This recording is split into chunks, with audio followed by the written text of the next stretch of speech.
What's going on, everyone? It's a beautiful sunny day here in Tennessee.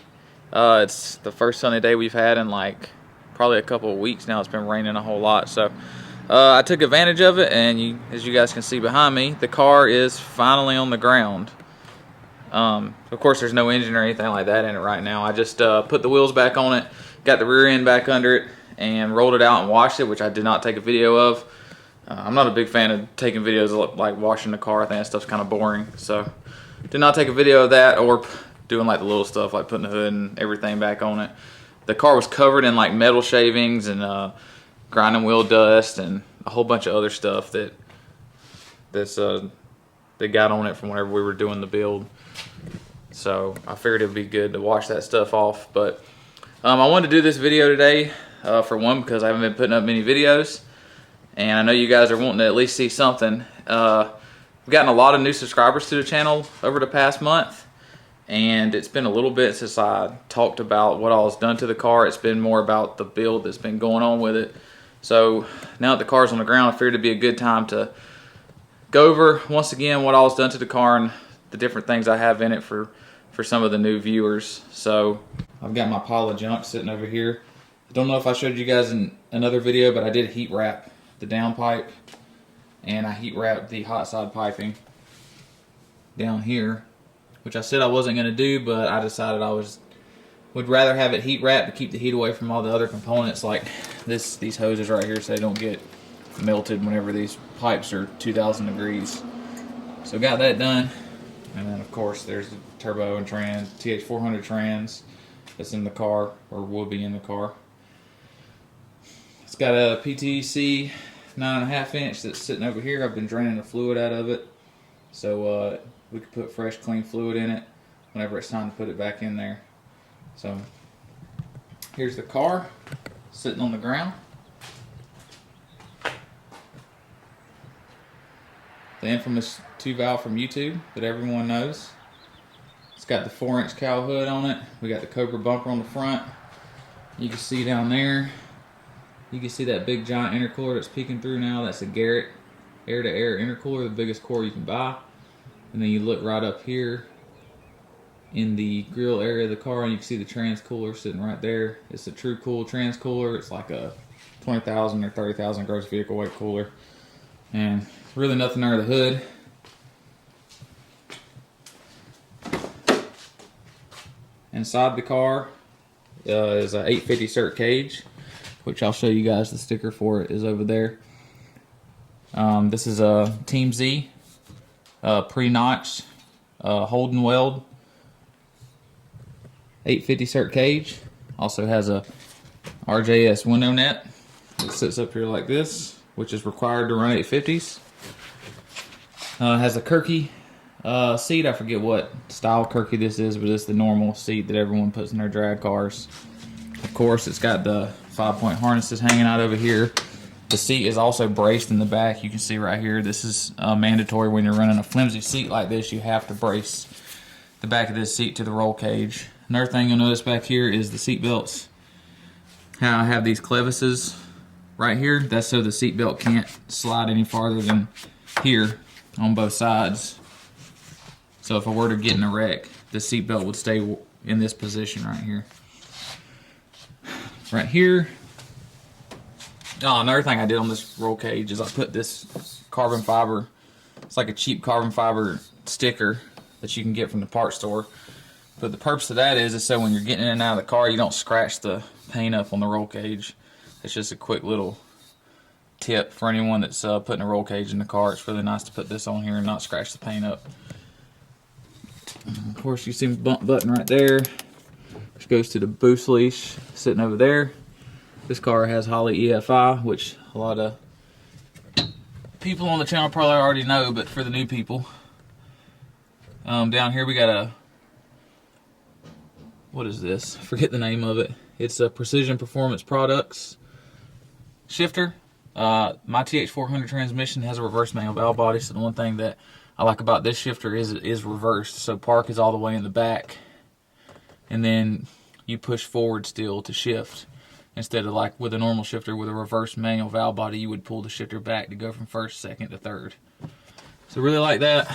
Got a couple little switches right here. That's my line lock switch right there. Got a trans temp gauge.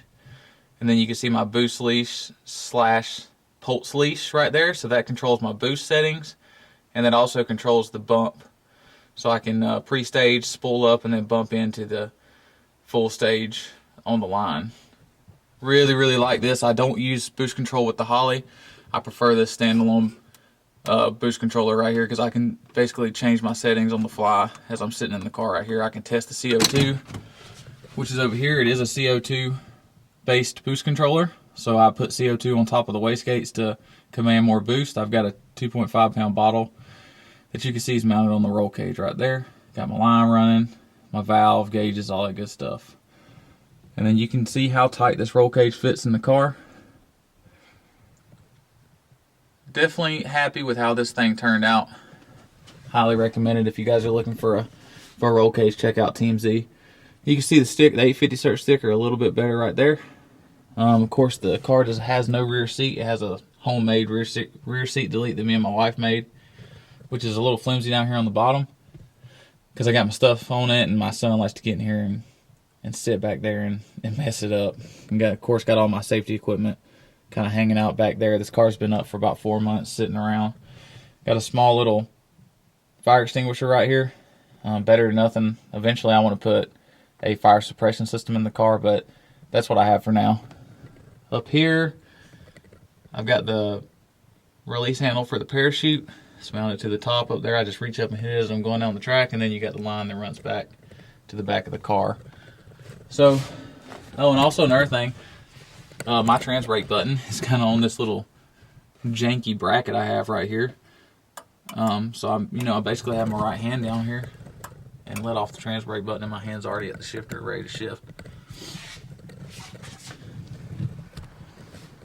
Also, a fun fact that a lot of people won't tell you is I have my trans brake button right there because actually a large muscle group, instead of pulling your thumb off the button, if you pull your whole arm off the button, you'll have a faster reaction time than if you're just pulling your finger off the button, because moving a large muscle group is actually faster than moving a small, if I can get my thumb right here, moving a small muscle. So, little tech tip there, or not tech tip, but a little piece of advice, I should say. And then moving on to the back of the car, this on and off switch for the battery. So back here in the truck, it's kind of a mess right now because I'm still in the build phase of the car. So you guys please excuse what looks like a mess. It's normally a lot cleaner than this back here. But this car does have a parachute. It has a RJS parachute, and the mount is done by Rock Solid Motorsports. That part right here slips into this part right here, which takes place of the rear bumper support. You take the rear bumper support out, and this is actually a tubed piece that runs along behind the bumper right here and bolts to the frame of the car. Really nice piece. You can see down here I've got this little kind of janky hole cut so I can access my fuel pumps. I actually need to clean this up some. It's kind of got some jagged edges on it, but anyways, it's got a Division X billet hat. It has 2 fuel pumps. It has 2 Walbro 465 liter per hour pumps in it. Probably going to max those out this year. We're probably going to have to go to a third pump or go to a big external pump. Not sure about that yet. Went to a -10 feed this year and a -8 return. Last year I had a -8 feed and a -6 return, so we're upping the sizes on the hoses a little bit with the hopes of getting a little bit more out of these fuel pumps in here. Got a battery relocation. The nice thing about this is it moves the weight of the battery to the back of the car where you want it. You know, you're taking like 35-40 pounds from the nose and putting it over the back right rear tire, which is going to help with traction. Of course, I've got this old battery tender on it right now, so the battery doesn't go dead. It's just a normal Optima red top right here. And then you can see this is like a Flaming River kill switch right here. It's got this little rod end over here, and then you got the rod that comes out from what I showed you guys earlier. You pull this to turn the battery on, and as this label says right here, push off, you push this, and that will kill the car if it's running. It's a mandatory safety feature per NHRA rules. So if you roll the car over and you're still inside of it and everything's running, safety officials can come up to the back and they can hit this switch, and it's going to kill the fuel pumps and kill the engine and kill basically all the power to the car. Also, this box has to be sealed. So it's a sealed box, and it has a little vent right here that goes out of the car. So that's it in the trunk. For the wheels and brakes, it's got stock brakes in the rear, and these wheels are a 15 by 10 Billet Specialties street light wheel that I have powder coated black, and then I run a Mickey Thompson Pro radial. It's a 275/60 R15. It's the equivalent of basically a 28-10-5 slick in size, but this is of course a drag radial and not a drag slick, which I also do have. A set of slicks that I will run on like no prep events and places that I know the track's really marginal. I was running Hoosiers, which you can see right there last year. Those are on a 15 by 10.